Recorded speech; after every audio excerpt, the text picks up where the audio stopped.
It's time to bring back the high school pre-professional outfits. I never get to dress like this anymore because I'm a software engineer. What software engineer do you know that looks like this?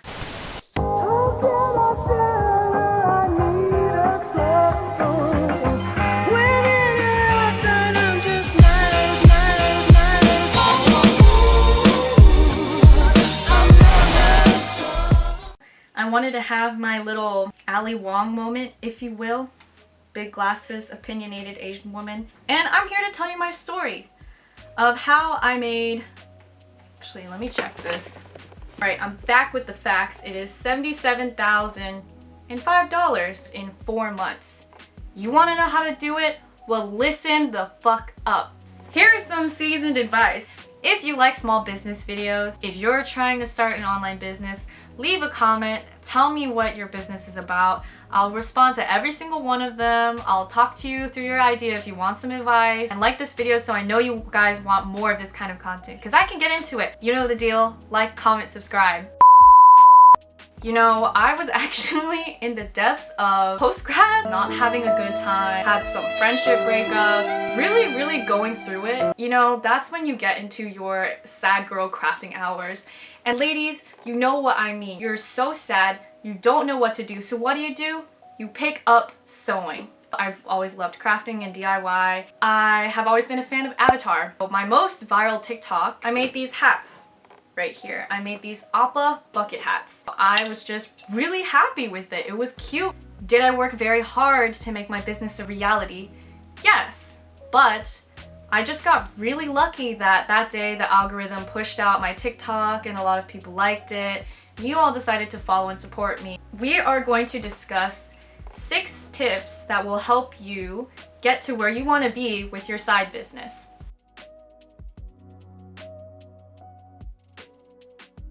Platforms. There are a lot of different kinds of platforms that you guys can choose to run your small business on. You could do Etsy, Depop, Shopify. A lot of people, when I first started my business, told me, oh, put this on Etsy, put this on Depop.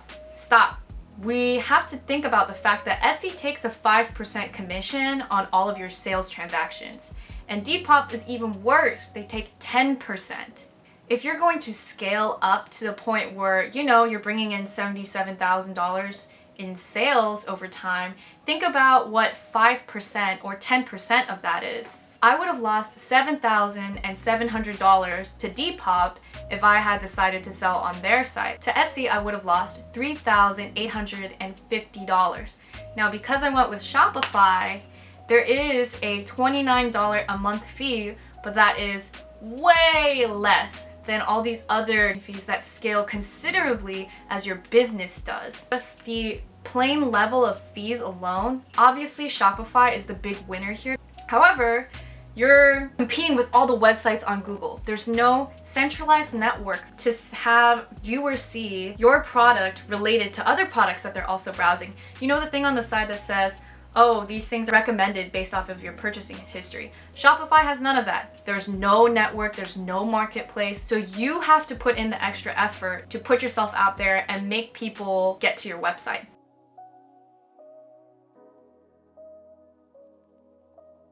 I keep seeing all these TikToks of people saying, I quit my job to pursue my small business because TikTok told me to, and now I'm $2,000 in the shitter.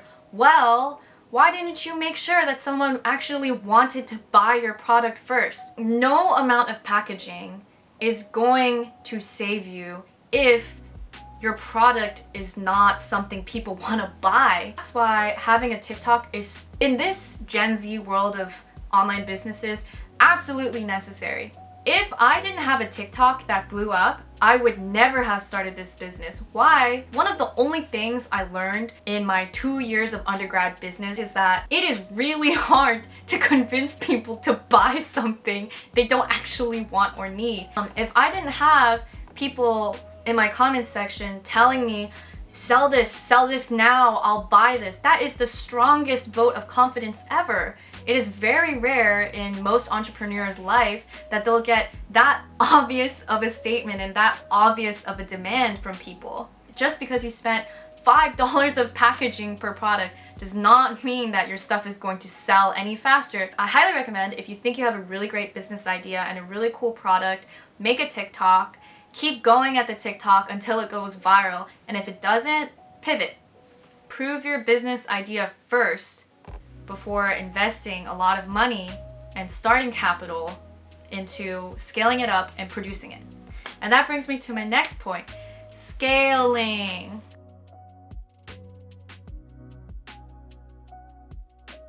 I knew people wanted these oppa hats. I knew they wanted them bad. It was great that I had the demand, but I didn't want to just sink a bunch of money making 400 hats that everyone's like, huh? Those look like ass. First thing I did was open up a real simple Google form and open up pre-orders for a really small batch. For me, I promised to deliver on 25 hats. Eventually, that scaled up to 75. And from 75, I went to 200 to 400 at a time, and so on and so forth. Set it up in a pre-order system so people give you some capital first, and you're not risking your own personal income on something you don't even know if other people want. If you've created a prototype, it's popping on TikTok, it should not be hard to get people to pay you in advance. I started sewing by hand. Before you start thinking about scaling to the point where you're manufacturing, hiring someone to do stuff with you, you should be able to oversee the entire process. You need to know how your product is made inside and out from beginning to end. If you have no idea and you outsource it to somebody and they mess up some process, someone's wearing the hat and then after 2 washes it falls apart, that's on you for not testing your product enough. Make it yourself, or, go through several rounds of product testing. Number 4, don't let fast fashion fuck things up for you. Just because Forever 21 sells a shirt for $4 doesn't mean that you should, especially if, like we said in the last point, you're making things yourself, you're starting off small, and you know what? You should probably pay people a living wage. There is a very clear narrative, especially with small creators, that people never appreciate how much time and effort and money it takes to create your products. Shanae never goes on sale, so why should you? I priced my hats at $45 a hat. I know it is steep, but they are lovingly handmade. At the beginning, I would spend like 2 hours per hat. Don't set yourself up for failure. Price your products in a way where you are adequately compensating yourself, especially if this is a side project and you're already working full-time. You need to spend the rest of your life outside of work to make this a reality.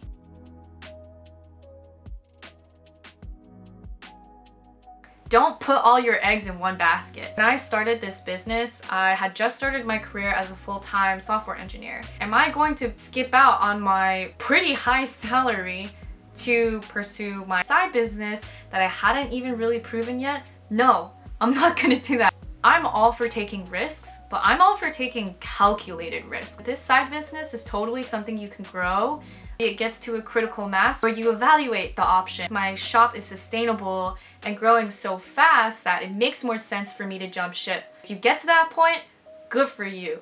You should do it. Me, I did not get to that point. We're not making any hats anymore because it grew too fast, it got too stressful, and I wanted to focus on my career as a software engineer. That's where I see the rest of my life going.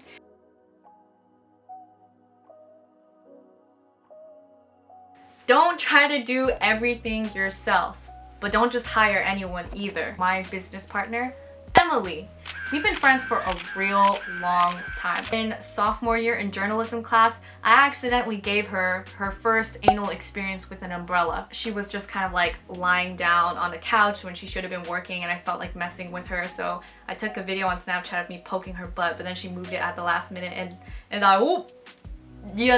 happened. I know I can trust this girl. Alright, so there you have it. 6 tips to help you run a successful online side hustle. If you enjoyed this content, leave a like, comment, and subscribe. Don't be a stranger, and I'll see you guys in the next video. Mwah.